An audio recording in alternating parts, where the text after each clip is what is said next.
Welcome from the Gitmo Studios. It's the Enough Already podcast. My name is Fingers Malloy. Tracy L. Connors is my lovely co-host. Hello, Tracy. Fingers. You swallowed the ST on host there for a second. No. I would never call you a hoe. Oh, okay. Thank you. There you go. We've been away for a while, and I apologize to you, Tracy. Our schedules just have not been able to match up. I won't bore the audience. I just had a few things I had to take care of with the family. My dad's having some health issues. He's 81, but he's going to be okay. So we've been off for a month, and man, Tracy, a lot of things have happened over the course of 4 weeks we've been off. And the thing I'm most excited about is OJ on Twitter. I knew you would be. I thought of all the things that have happened since we last spoke, OJ is going to be Fingers is number one. Well, I mean, look, let's face it. We could sit here for 20 minutes and talk about the border crisis, which is never going to get solved because neither the Republicans or the Democrats really want this solved. Trump is the only one who wants it solved. But it's too much of a wedge issue. And it really raises money for both parties, Tracy. Am I? I think you're right. You think I'm wrong? So that's a huge money. Follow the money, follow the grift issue. We could talk about, and maybe we'll get to it in a little bit, how everyone who used to be considered a progressive in the Democratic Party 10 years ago, they're now racists. That's fun. But listen, OJ. It's the 90s all over again. It's OJ fever on Twitter, Tracy.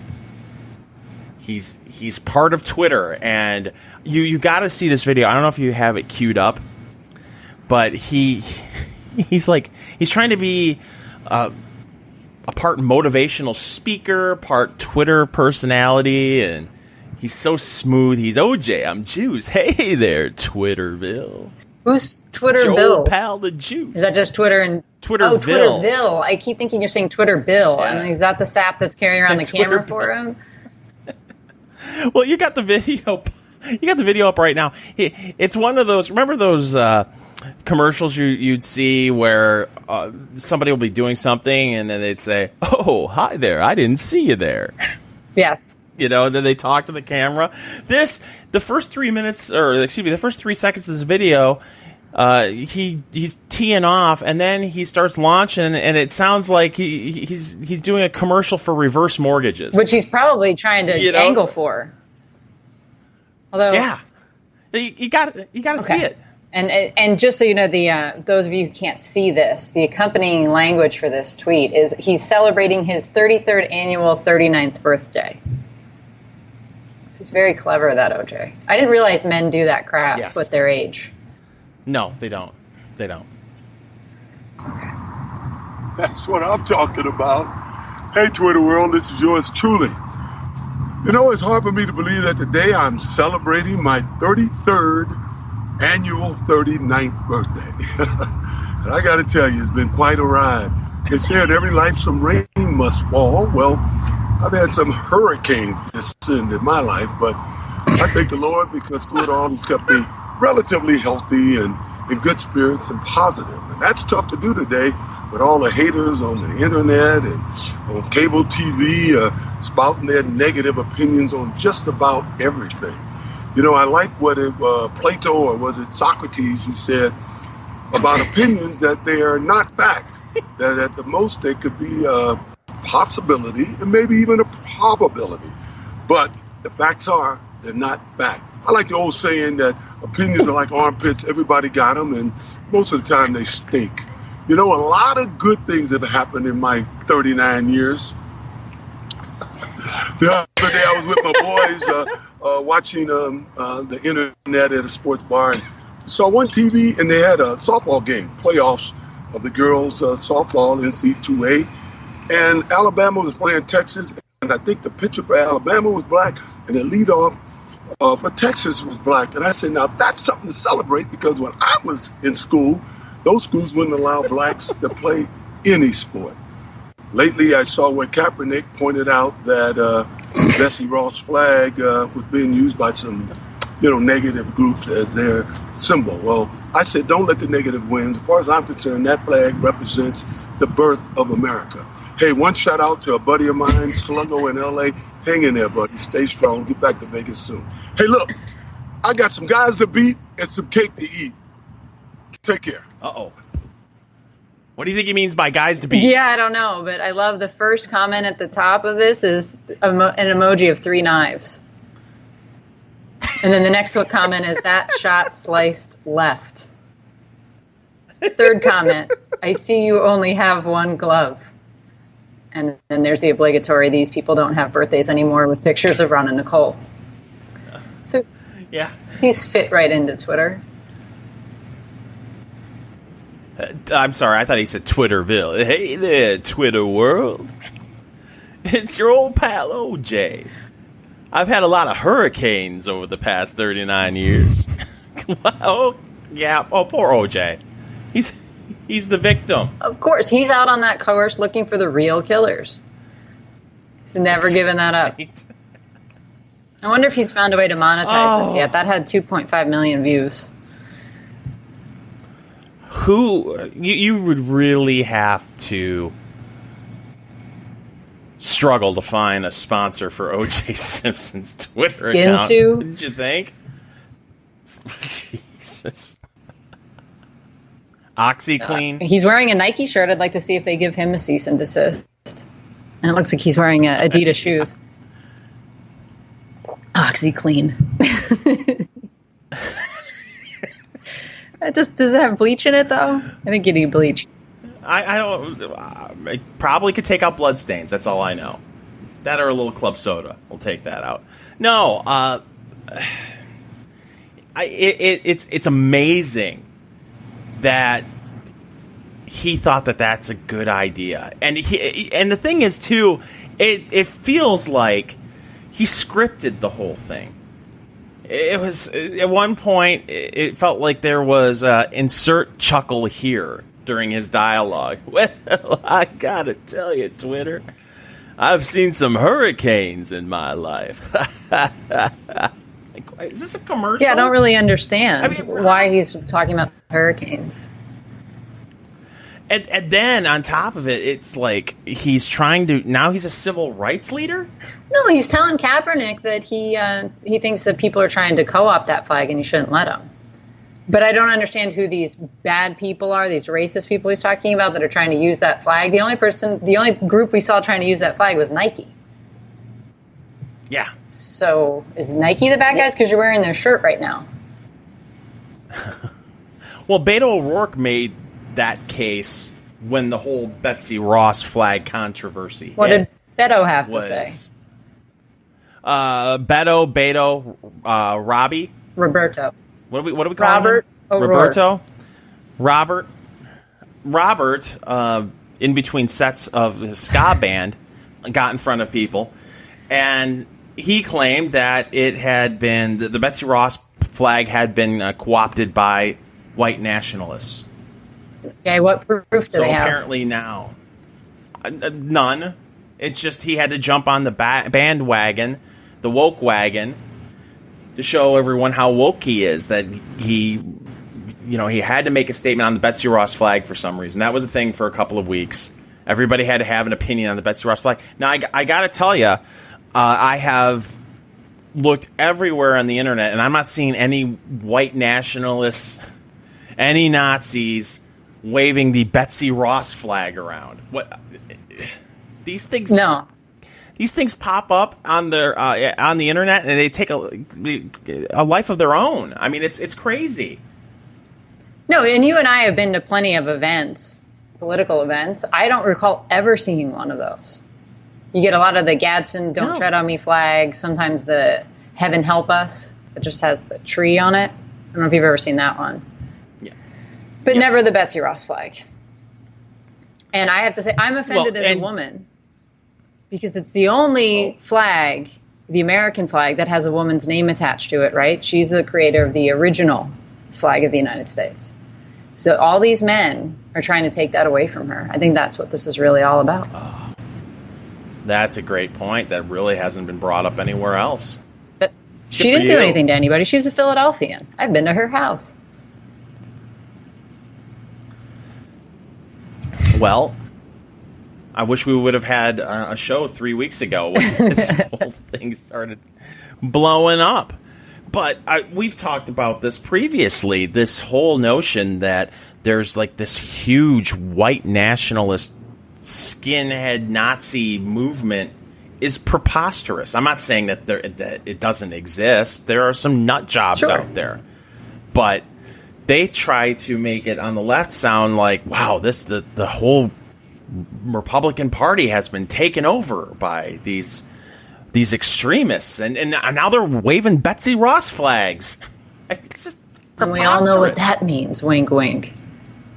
No, it's crazy, but I really like the pushback on it. I found very amusing. So I was down in Ocean City, New Jersey for the 4th of July. And for those of you who have never been there, it's kind of like if you take the people away from it and just walk by the houses and everything like that, you'd think that you could be potentially in the 1950s again. Flags everywhere. So 4th of July is a big deal on the island. There's been a bicycle parade on my street for my entire life, and I think it predates me. It's the same family that runs it. All the little kids cover their bicycles and streamers and red, white, and blue everything and ride up and down the street. And there's another one a couple blocks up for me that happens in the morning. They had fire trucks there and the police and all the neighbors are out on the... I mean, everybody's decked out in red, white, and blue. Every house has that stuff on it. And I noticed this year there were a hell of a lot of Betsy Ross flags. And then it happened a day or two before. And think these people busted their butts to get one of these and get it hung up. And that was the first when I was there in the summer of 2015 and I started seeing Trump T-shirts on the boardwalk down there for sale. I thought, oh, God, this is a lot bigger than anybody realizes. And that's when I started thinking he could win. And so I'm going to be on the lookout this summer to see, and next summer especially, if that stuff comes back again. But it was just every time I saw one of those, I'd have a little smirk on my face. Like, this is the way to give those people the finger and do it nicely and politely. But we're going to have a big old Betsy Ross flag hanging from our house this week. It's just extraordinary to watch this. I mean, I keep going back to, I think it was 2015, maybe 2016. I was in Denver for a Red State conference, and the last night I stayed there in Denver. I was at a convention center / hotel, and they were having a furry convention, and it was the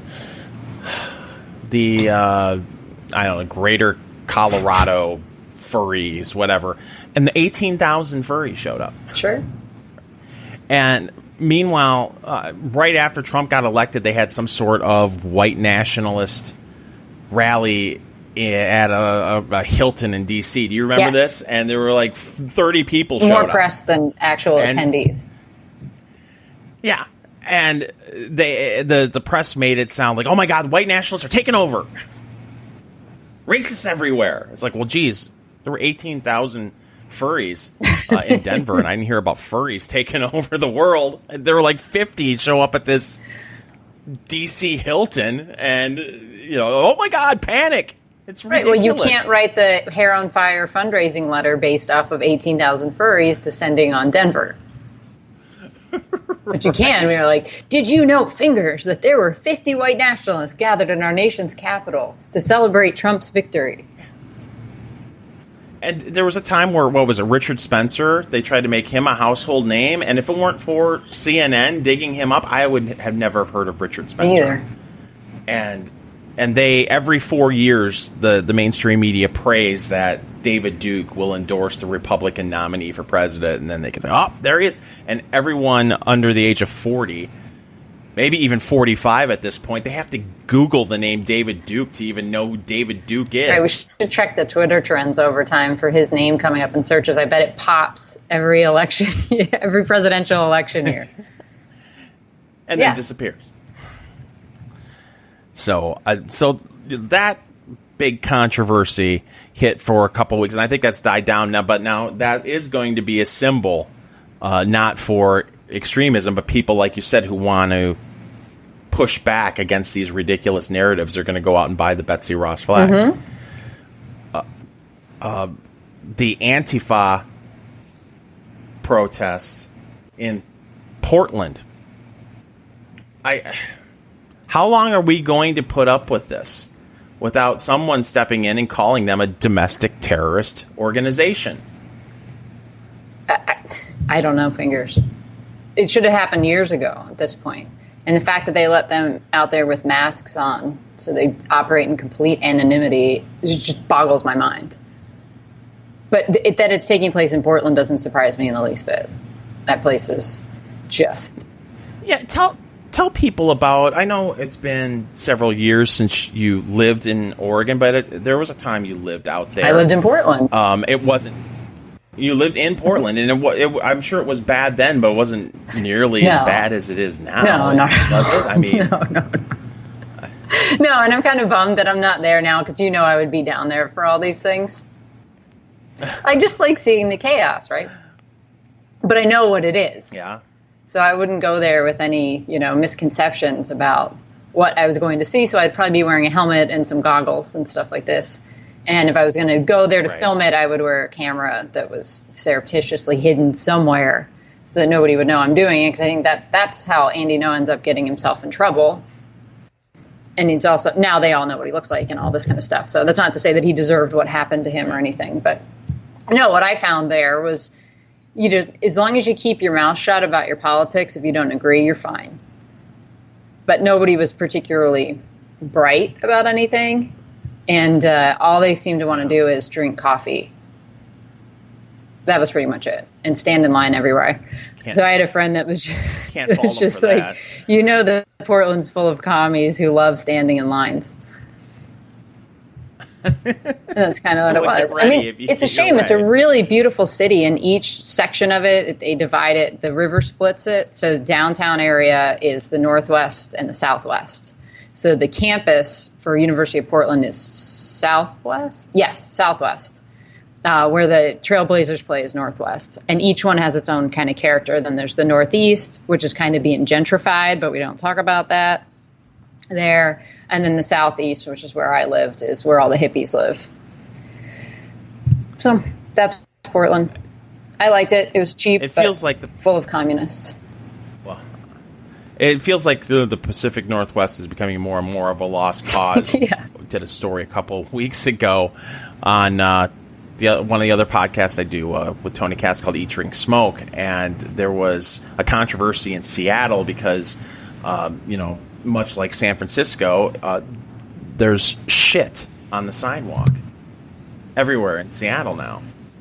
But they don't have a poop patrol yet, as far as I know, in Seattle, like they do in San Francisco, where people are making six figures with benefits to go around and clean up human excrement off the sidewalks. Uh-huh. So there was a discussion as to what can we do to clean up Seattle, and someone brought up we should power wash the sidewalks, power wash the poop off the sidewalks. And there was, I believe it was a city councilman in Seattle who said that the optics of that reminds people of the civil rights movement of the 60s and people getting hit with fire hoses. And that could be triggering and offensive to people. Power washing. That's how it's white crazy power things washing. are getting. That's what they're... Yes. Nice. But no, when is someone going to step up and say, you did see this in D.C. Antifa tried to, what was that, free speech rally in D.C., and the police were having none of it. They still let them wear their masks, though, in D.C. And that's illegal in D.C. Yes. But I didn't see too many crowbars of tolerance. No. In D.C., like we saw the crowbars of tolerance in Portland. No, in D.C., the thing is, because D.C. is a district, it's technically not its own state, so everything that happens there, crimes are all federal crimes. So that puts a little fear of the the cages of justice for those guys. No, and they did unmask them. They arrested a bunch of them. Did you see the photograph of them? A handsome group of people. All very... They looked like they would have a Betsy Ross flag in their yard, let's just say that. Yeah. So that happened while we were gone. Yes. The Dem debates. Tracy, it's amazing to watch what's going on right now in the Democratic Party. Because here you had Kamala Harris basically accused Joe Biden, who was vice president of the United States under America's first black president, Barack Obama. She basically accused him of being a racist without coming out and, saying you're a racist. She tap danced around it, but the implication was clear. It was like, okay, so now we've got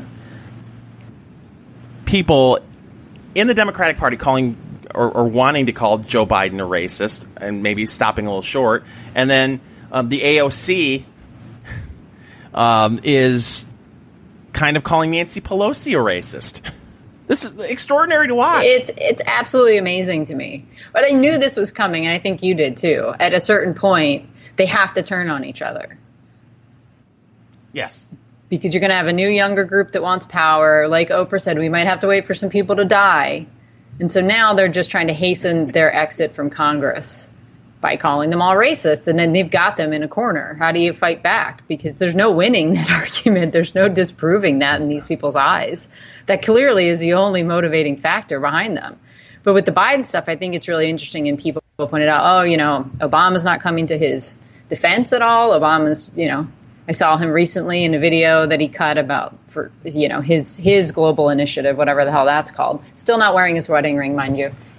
But I started thinking, right after that debate, Joe's poll numbers took a dive, and the media didn't really try to defend him that hard either. I mean, they a little bit were just like, well, I don't know, this is kind of stretching it, whatever. But I started thinking, you know what, the media wants him gone too. Right, he's old news. Well, but here's the other reason.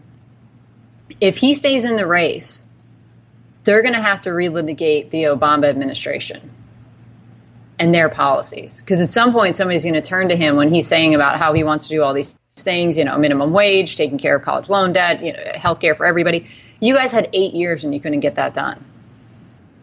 And if you listen to actual progressives that aren't insane people, like Jimmy Dore, who I find to be hilarious, and I would encourage everybody to watch his clips on YouTube, and there are a few others in that world, they all bitch about that. They're all like, Obama wasn't progressive enough for us. He didn't go far enough for us. So there is a way to attack him on those things, and then we can't have that. And God forbid they bring up any of the scandals, because we're told those don't exist. Scandal-free. Right. So the longer he stays in there, the more in jeopardy Obama's legacy becomes. Well, he came out with a statement last week. Well, it wasn't a statement. He was, I don't know where the interview took place, but he said Russian tampering in an election wouldn't happen under his watch. Right. Or on his watch. It was like, well, it did happen on your watch. What are you talking He's taking about? a nap. How do you get away with this? He's taking it. Well, and then I thought, too, I mean, you could take that literally, and he'd be like, I have one of these smartwatches. It didn't happen on here. They didn't hack my watch. I don't know what you're talking about. He's not the brightest person. But it's extraordinary. Joe Biden and now Nancy Pelosi, they're apparently too right-wing for some of these Democrats. Does that really surprise you, though? Unreal. Listen, it doesn't surprise me that some whacked-out activist would think that or feel that way. But now you have members of Congress. But they elected whacked-out activists. Yeah, that's right. How whacked-out activists became a congressman is simply stunning to me. Well, there's four of them. Yeah. The squad. I guess Tucker Carlson called them the four morons of the apocalypse.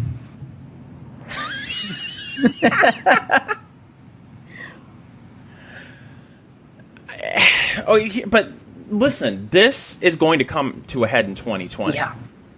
Because one of two things are going to happen. Either the AOC is going to, and she's not going to be Speaker of the House, but she's going to become one of the faces, the main faces of the Democratic Party, or Nancy Pelosi, and you're already starting to see this, and we've speculated about this for months now. She's going to say we need to take her out. Yeah, and they're going to put up a well-funded primary challenger to try to shut her up. And I think that's what's going to happen. And I think I might donate to that person.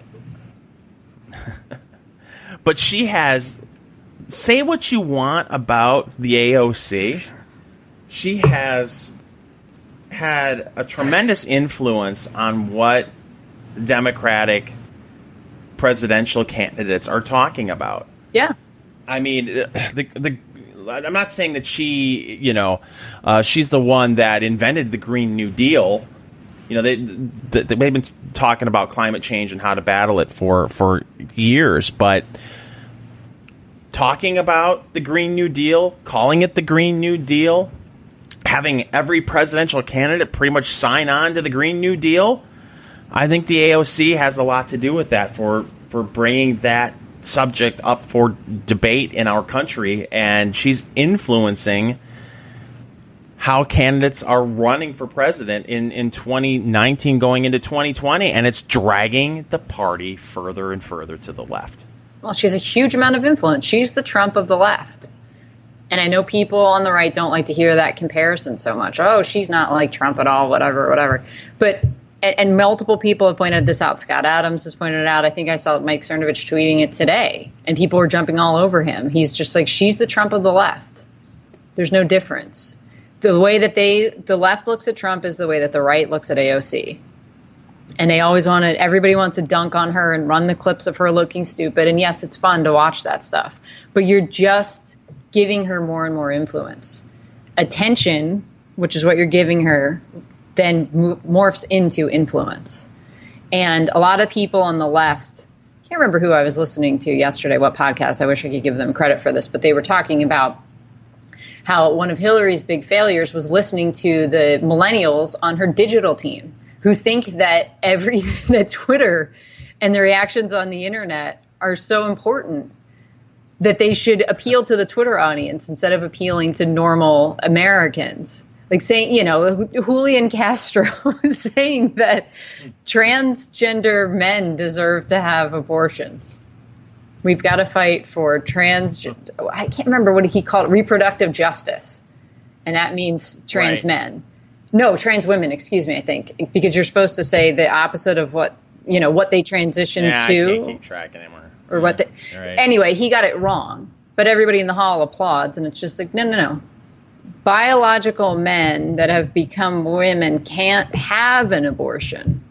So why is this even a thing? And why are the insane people in the audience cheering it on? But that's Twitter in real life then. They just hear trans rights and they go, yay! It's a race to prove who's the most woke. It's so if you're in a room full of people who are trying to get on the soapbox to show everyone how woke they are, you could say basically anything that sounds half woke and you'll get a standing ovation. And as soon as they could possibly start applauding to prove to the other people in the room, the other free thinkers, just how woke they are. Well, as you said, it's like everybody wants to be the head train on the woke wagon. Right. Or the engine car of the woke wagon, I guess, is what they're heading for. Because, Cory Booker was just like, we don't talk enough about black trans rights.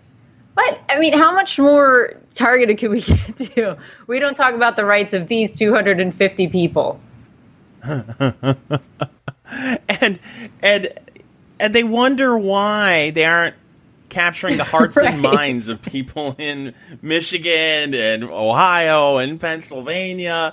It's like they're waiting for their issues to be discussed, and we're veering off on these crazy issues. But again, it's going to be very interesting to see how this plays out as people like the AOC drag the party further and further to the left, because you can look at previous presidents, including Barack Obama, and it's almost always the same quote: "We are a nation of immigrants, but we are also a nation of laws."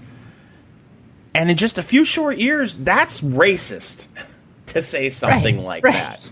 And we're having a debate whether we should even have borders at this point. Well, that was one of the funny things. So I watched both of the debates. And on the first night, I can't remember this guy's name. He's the one anchor that was on those on the debates that I don't know who he is. I've never seen him before. But he asked them, and I believe this was the phrasing. It's something akin to this. Should it be a crime to illegally enter the country? I mean, are you? Should it be a crime to break the law, Fingers? So the second night he asked the same question, but he phrased it differently. Should it be? What did he say that second night? Should it be a felony or just a simple misdemeanor to illegally cross the border? I think that's a little bit different than saying, should it be a crime to do something illegal? I bet when he asked that, they're like, yeah, no. And people in the heartland are just staring at the TVs going, wait, I'm supposed to play by the rules. And how are they going to tack back to the center for this? Because the conventional wisdom is you go, you try to get your base shored up, that you've got to win your base. That's what the whole primary system is. But then you got to mediate that a little bit to win over everybody else in a general election. How do you come back from that? You don't, and especially when you've got a candidate in President Trump who won't be scared to hit you on that. No. At all. I mean, you've got Democrats in California who are proud to jump on legislation and sign legislation to give illegal aliens free health care, but they're forcing American citizens to pay for health insurance. Yes. That seems reasonable, right? Well, you know how they're paying for that, too, is a gas tax increase. Californians already pay more for gas than anybody else. So but you really shouldn't be driving, Tracy. Probably not. It's bad for the planet. That's true, but they need people to drive. It's like the same thing they did with the cigarette taxes, right? We're going to take the tax from cigarettes to pay for schools, and then they drive the price of cigarettes up so high that a bunch of people quit, and then they're like, we don't have any money for the schools. Because we pegged it all to the cigarette tax. So we should tax soda now. Tax everything. Yeah, tax air. But, that's where we're at. But it's kind of funny. Whoever ends up winning this whole clown fight over there is then just going to get absolutely decimated by Trump. Unless the economy takes a major dump or he gets us into another war, which they were hoping was going to happen while we were gone as well. And that got averted. Remember 3 years ago, we were going to get nuked by North Korea. And now he's the first sitting president to step foot into North Korea. Well, look, I honestly feel like when it comes to North Korea, it's just about running out the clock. Because you can't, he's so unstable and you don't know where he's coming from day to day, but as long as you go through another day without him having a nuke, it's a good day. It feels like that's a good day. But I just don't know how you can raise your hand and say your healthcare plan will include funding for illegals to have health care. You don't feel like there should be a border. College education, student loans should be forgiven, giveaway after giveaway after giveaway. And then once you win the nomination, say, we're flexible on some of this stuff. An abortion up to the moment of birth. I think the 12th trimester. I think a lot of people have a problem with that, even pro-choice people. Yeah. Which I consider myself to be. But there's you got to limit that stuff. Come on now. And I don't know how many there actually are, but the fact that you would even entertain that idea is just so gruesome to me. And then people will cheer you. You guys are turning into a giant death cult. Pretty much. I mean, abortion is way low on my list of priorities when it comes to any kind of legislation.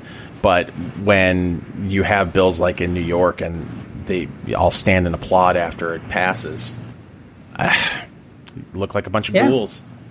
And that's another thing Trump will shove in their faces all next year. What's amazing, too, is here you have Donald Trump. This is the miscalculation that the left made is really one of the biggest blunders, I think, in my lifetime, because Trump is not a conservative. Right. Trump is the art of the deal. How can we get things moving? I want everybody to love me. And felt like he leaned left before he became president of the United States. But if you try to punch him in the face and you become an enemy, he's pretty much going to do the exact opposite of whatever you want.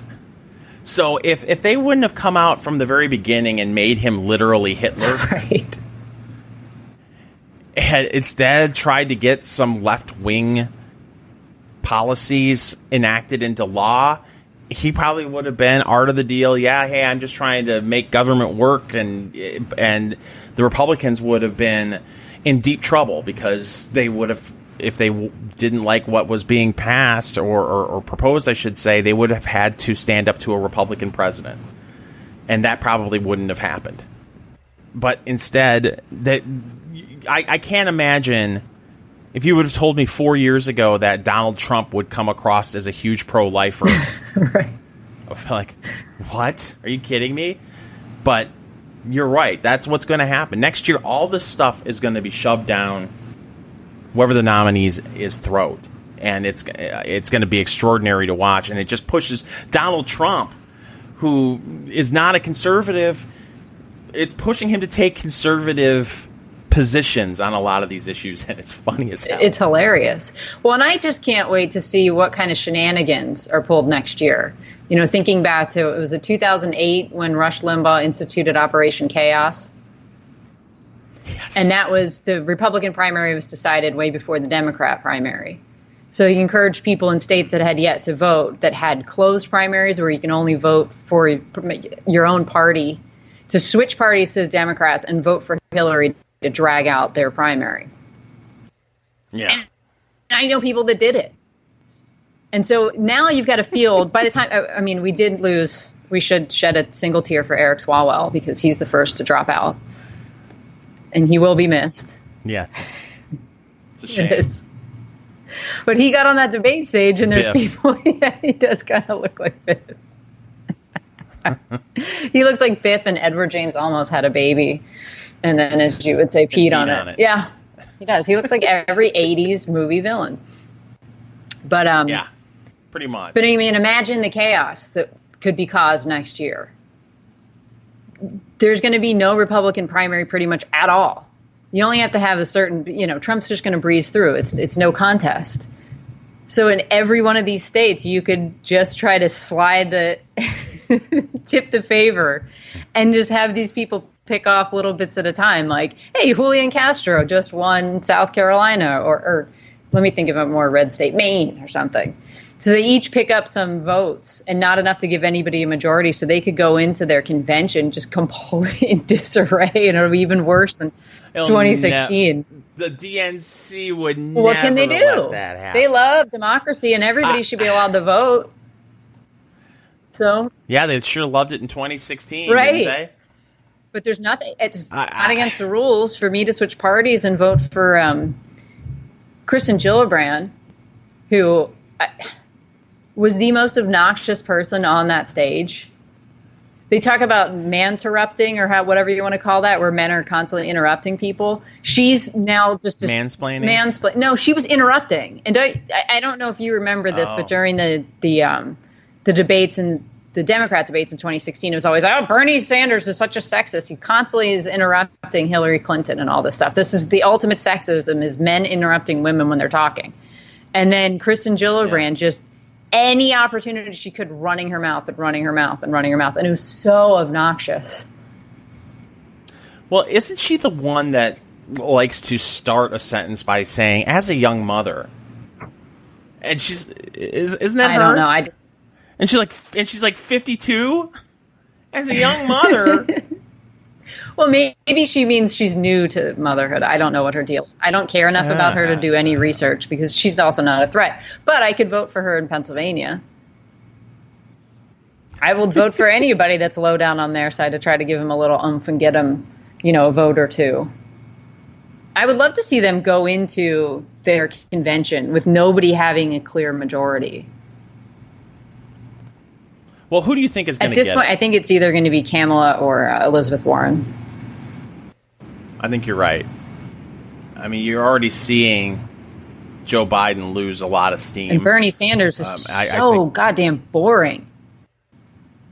Yeah. The man is a broken record. And it's gotta piss him off that his platform in 2016 has pretty much been hijacked by almost everybody now who's running for president just say on that. the Democratic side.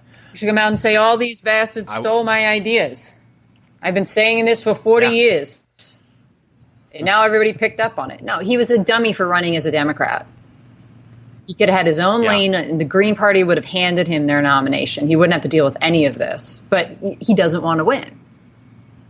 This is all about another beach house, as we all know.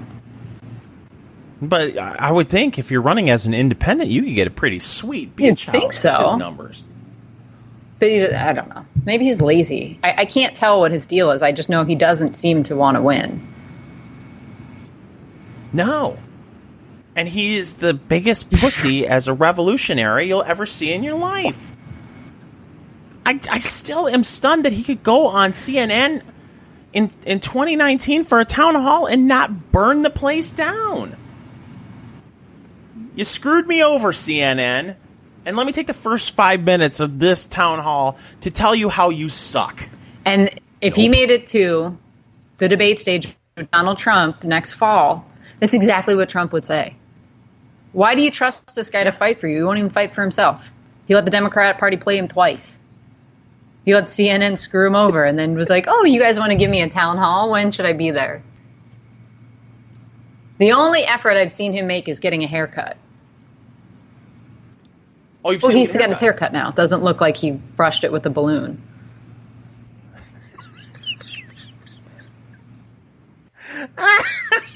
I stole that from a meme I saw. It said, never trust a man who looks like he combs his hair with a balloon. And I think it's apropos. That's fair. Yeah. Oh, wow. No, I agree with you. I think it's going to be, if I were a betting man, Kamala Harris, Pete Buttigieg ticket. I don't know if Buttigieg can make it on there now. I really don't. I mean, talk about checking all the boxes. Right, but then he had that little problem with the cop shooting. Oh, yeah. But, yeah, hey, listen, he's a Democrat. So that'll go away. And I can't remember where I read this piece, and I should have saved it, but it was a real bitchy piece. I can't remember if it was Salon or Mother Jones or something, written by a gay male writer, just trashing Buttigieg. Saying, like, the problem with him, according to this gentleman, and was that he came out just so recently and then got married right away that he's probably got all this pent up stuff that he needs to deal with that he should have gone through in his teens or 20s or whatever.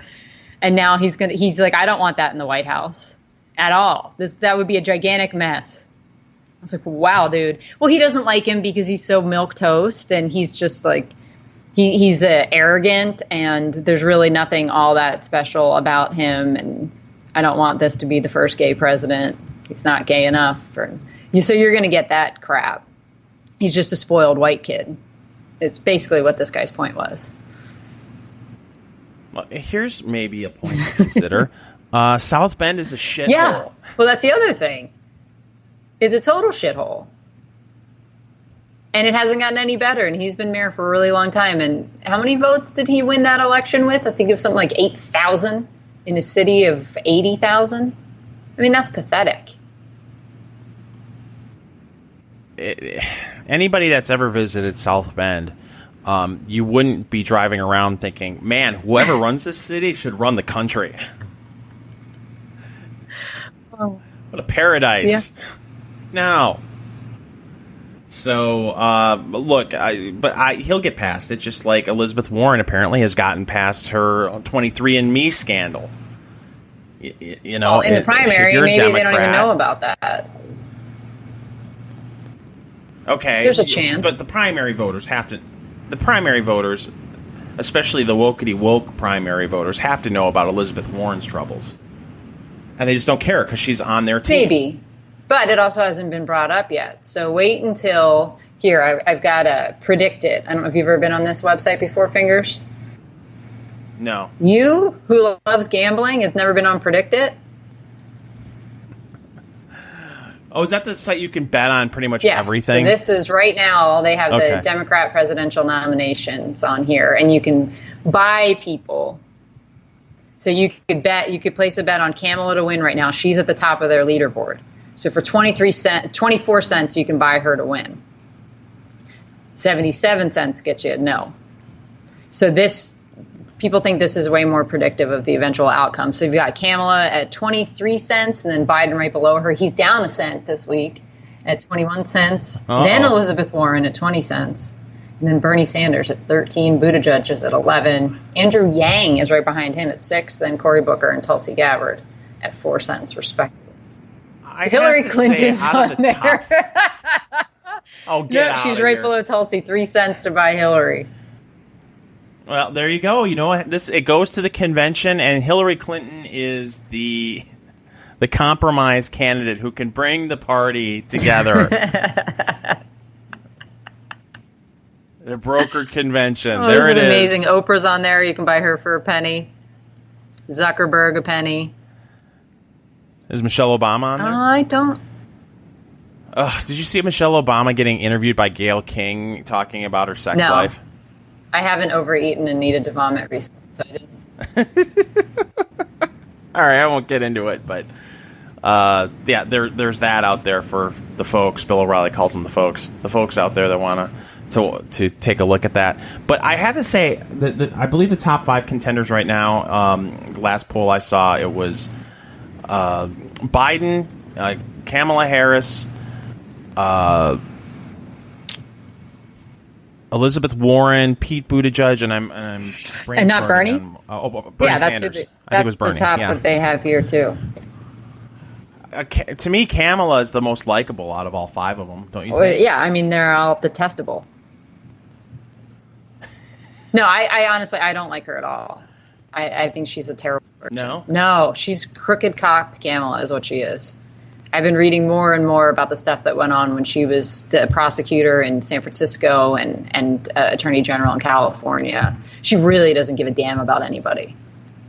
You know, threatening mothers. There was some woman, I think her last name was Peoples, I want to say. So not folks like O'Reilly says, Peoples. And Kamala she sent out a letter when she became the district attorney in San Francisco, to all these parents of school children saying, if your kid is true in X number of days, then basically we'll come lock you in a cage. And there was this poor woman whose daughter was sick. She had some kind of, I don't know if she had an immune disease, an autoimmune disease or something like this. So she had all these excused absences, but that wasn't communicated correctly, I suppose. So the cops roll up on this lady to take her off to prison. So you got to be kidding me. And this is a poor single mother who's working multiple jobs, and she's got a sick kid, and you're going to threaten her with jail time? Like, these are the stories that will destroy her reputation on the left, and they should, because that's gross. And when I see her talking about kids in cages, I'm like, no, F you, lady. And there was some other story about a guy who was supposed to be released. The Innocence Project worked on his case, and then they slow walked the paperwork to get him out of jail. Years. Wow. I mean, no. I see no difference between her and Hillary Clinton, really, except for the obvious.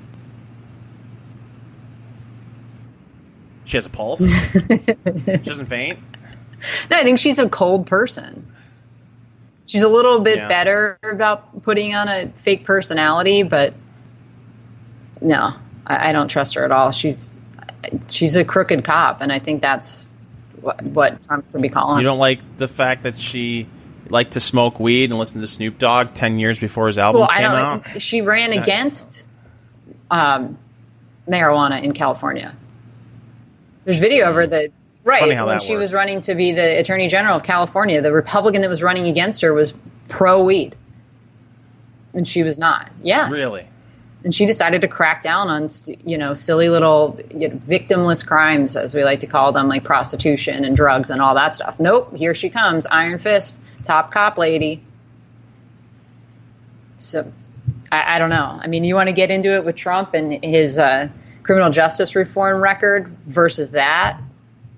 Don't think he won't know those stories and bring those people. He brought, Kathleen Willey and Juanita Broderick and all those people to that debate. That was right after the Access Hollywood tape came out. He doesn't play. So it's almost, these Democrats should be terrified to win this primary. The goal should be not to win, because your political career is just over at that point. But there are 38 people running. I know. But if they think he's vulnerable. I don't know if they believe that anymore. Really? Yeah, I don't know. Scott Adams is convinced that they're just going to give up before it even comes to it. You're just going to start seeing like some conciliatory language on it, like, well, like I said, everything is going so well. It's really hard to make everybody ignore the reality around them. Well, and but the media's done a very good job of getting people to ignore what's going on around them. I mean, we're talking about the issues that you were bringing up earlier. Cory Booker was talking about with the black trans right. issues. It's like, how good are things in 2019 that this is what major presidential candidates are bringing up as issues we have to solve? Right. The nation does have a lot of problems. Health insurance prices are still skyrocketing, and we need to address why college education is becoming more and more expensive. It's just that the solutions to those problems are not popular with one of the two major political parties, because it has to involve giving government out. Yeah. Well, and it also has to, that's what drives the prices of college, is just guaranteeing everybody damn loans. And they, I think I looked it up recently because the AOC was tweeting about college loans and basically calling them a giant scam. And I did some research. I think 90+% of all loans are government-backed loans. So I tweeted at her, why are you working for this organization that's running this giant scam then? I don't understand. These people pretend that they're completely helpless. And I don't know that they know. Yeah. Was it Sheila Jackson? No, was it? I can't remember. I think it was Maxine Waters, right? That was yelling at the bankers. Maxine Waters. Yelling at Jamie Dimon and being like, what are you going to do about these college loans? And he's like, we don't make college loans anymore. You guys took that over in 2009, 2010. Think somebody got fired for that? No. In the staff? I think she forgot about it 2 seconds later. Probably. I think her mind is like a sieve. You're probably right. She's 80 years old or whatever. I don't know. This is just so fun to watch, and it would be even more fun to watch if you didn't live in this country. You think? And you... if you knew you weren't going to be affected by some of these lunatics, what they're spouting off, yeah, it'd be incredibly entertaining to watch. But part of this is, to me, this is terrifying because people can be confident that Trump's going to win all they want, but so many people in our country base who they're going to vote on whether they would like to have a beer with that person. But if it ends up being Kamala versus Trump, who's more beer worthy?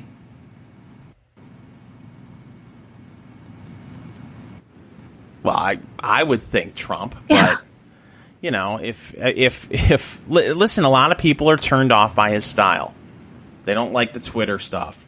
And the funny thing is, going back to what you were saying earlier, most people who I talk to outside of our little bubble of activists and media personalities, like, are you on Twitter? No. No, I got Facebook, but I don't do Twitter.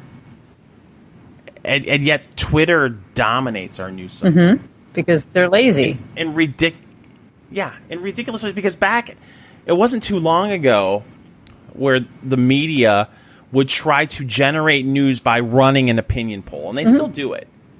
Hey, CNN ran a poll last week that says you name the issue, and usually the conclusion will be that from the poll that there should be some new leftist policy that's enacted. Yeah, the American people they use all these things and people as proxies to share what they really think, like that. I can't. The soccer chick, everybody loved her for a week, and it's because she's cursing out the president. And they all want to be able to do that, and they can't, but they'll play her clips endlessly. So she just becomes their little proxy for them. So if they have a narrative they want to push, they'll show polling that props that up and makes it seem like that's what everybody else wants, and it is effective. But now you don't have to run a poll. No, you don't have to run a poll now, because all you have to do is go to social media and claim that social media outrage this week because so and so said this. And look at these 3 tweets, and 2 of them are sock puppet tweets. And like this whole fake outrage over sock puppets, for those of you who aren't on Twitter, are fake accounts. Apologize. This whole fake outrage. Another thing that happened while we were gone was apparently people were outraged that they cast a black girl to play the Little Mermaid. And, it was all over social media that something called white Twitter, which I hadn't heard of before. But white Twitter was outraged. A black actress was hired to play the Little Mermaid. I'm thinking, I haven't heard anyone say nobody gives a shit. They'll find, when they put stories out like that, they go look for something. And if it's not there, so like you said, somebody can make it up. Somebody can set up a sock puppet account, or a couple of them, tweet this out, and then that becomes, oh, look, Twitter's saying XYZ. And I wonder, remember we talked about this a while ago, and I don't know when the change happened, but when you would see a story that had tweets embedded in it that you're reading, it would show you the number of retweets and likes on that tweet. It doesn't do that anymore. So in those stories, when they used to do that, and you would see the outrage, and you could see, oh, okay, 3 people retweeted this. Like, Twitter has hundreds of millions of people on it. 3 people agreed with this wacky idea, and we're outraged that there's now a black Little Mermaid. Nobody gives a damn.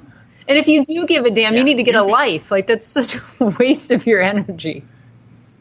Right. Yeah. But and then the fake, I can't remember, not my whatever that character's name is. There were fake I shouldn't say fake hashtags. There were hashtags, but and then there was the reporting about, this hashtag is taking over social media, and it's most of the people who are commenting on this hashtag are saying nobody gives a shit. Hashtag, but it's trending. It takes on a life of its own. Yes, that's right. And so that has to be covered on CNN. I've seen 2 stories recently where I've thought to myself, why is this even news? Like there was, it was on the homepage of Yahoo 2 weeks ago. There was video of a white woman who was upset that she was seated next to a black woman on an airplane.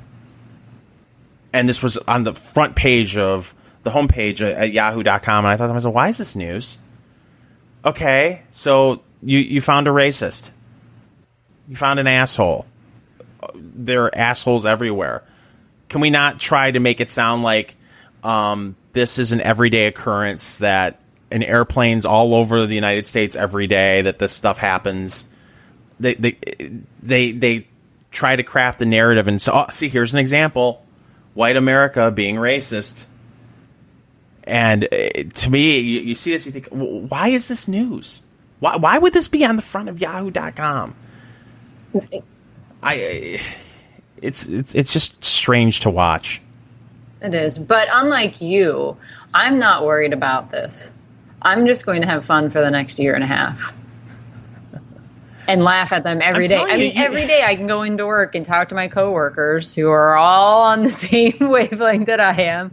And most of our customers are too, because we work in manufacturing. So I don't have to deal with social justice warriors all that often.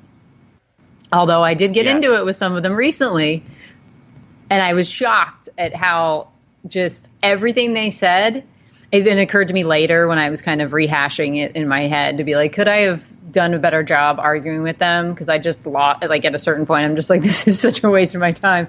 But everything was just so rote. It was just like, oh, you guys are just repeating everything you've heard. You've never given this stuff any real thought. And so when I challenge you on it, it's kind of like, we're just going to switch subjects. Like, oh, it's so dangerous that Trump tweets like that. Well, okay, what's come of it? I just don't, it's just dangerous. Okay. And then I'm like, well, it's done. So far, we haven't had nuclear war, and he's off brokering peace with Kim Jong-un. And they're like, oh, he hangs out with dictators. Like, who does that? Every president ever? What are you talking about? So we were having this discussion. Since we've been gone, I've been in 5 different states, not counting the state that I live in. And one of those states was Oklahoma. Mm-hmm. And as you might expect, Oklahoma was a pretty red place. So if you follow me on Instagram, You'll see we went to a rib joint, because that's what you do. Get some barbecue. Nice. It was delicious. And they had a moose head on the wall that was wearing a red hat that said, make brisket $1.97 again. And it had American flags coming out of it. So that's Oklahoma, all summed up in one little photo. So I'm having this discussion with them at a Chili's bar, because it was right next to our hotel, and our hotel didn't have a bar. And so it's me versus two gentlemen and a young lady. And she was kind of agreeing with me. They're all from California. And I quite like them. Of course. But this all came up. And so I'm just trying to take on all 3 of them about it. And it's kind of easy when you set the table by saying, like, I'm a libertarian, so I believe that all taxation is theft, so that's off the table. Because they would keep trying to come back to, like, well, how do you pay for this stuff? And I'm like, I don't want to pay for it, period. Like, no, I'm not doing this. This is not part of the thing. Oh, that's right, you think taxation is theft. And I did get the stupid, for the first time ever, well, who would pay for the roads?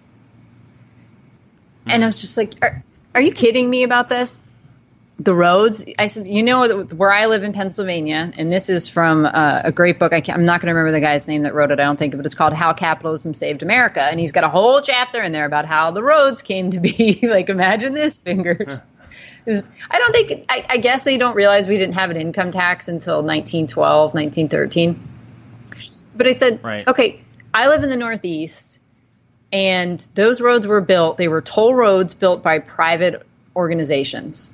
That's how they came to be. The government didn't build roads. This is something that happens under Eisenhower with the federal, highway system. That's the 1950s. Until then, I mean, you're talking colonial days, they built the roads. Do you know what the answer was that I got from that? I can't even have. Well, I've been to Pennsylvania and I've driven on those roads and they're a mess. I said, okay, who controls the roads now? So let's talk about healthcare again. So I'm doing all this, and This lady comes by me. She's on her way to the bathroom. Just total stranger that I hadn't paid any attention to because I'm just tunnel vision. I haven't gotten to take on 3 lids in a while. And she just grabs my shoulder and she's like, my money's on her, to them. Just like, thank you. I was like, it'll be okay. And I did get one of them to admit, we were talking about the Trump tax cuts, and one of them, she said, that I did take home more money than I've ever taken home last year. So I was quite pleased with that. There you go. But then they all agree, like, this open border stuff is crazy. We can't do this college loan thing. Like, they've paid off their college loan, so they're ticked to hear this. I'm like, okay, you guys are going to end up voting for Trump or not voting next year. No, they'll vote. They'll vote for their team because they can't help themselves. Maybe. That's what happens. It's so tribal. It's like the rhetoric that you're talking about is almost like their tribe's fight song. It's like they just will whip right into hail to the victors, valiant hail to the concentration camps, college free. Who pays for the roads? It's just they just whip into it, and there's no thought behind what they're saying. They just know that this is what my team stands for, and by golly, sure, I took home more last year in take-home pay because of the Trump taxes, and boy, the Democratic Party sure seems rather crazy when it comes to immigration. And boy, I don't want my taxes raised. And geez, I don't know. I paid for my student loans. I paid them off. I don't know if I want my tax dollars to go to. But oh man, Orange Man bad. Democrats, I'm voting for them. It doesn't matter. I just think that's what's going to happen. I don't know. It depends on how dispirited they are at that point. If they actually think they have a chance of beating him or not. And if you live in California, why would you even bother voting as a Democrat? Well, why would you bother voting as a Republican? Well, if those stupid states pull off their pact to throw all their electoral votes to whoever wins the popular vote, that's a good damn reason to vote as a Republican in California. I think that would be the most delicious thing of all time. There's going to be a great awakening in the state of California if that's what happens. Because I think you're going to see a lot. There are probably Republicans who haven't voted in a presidential election in 8 to 12 years that are going to be, okay, I'm going to vote. My vote actually may matter a little bit, you know.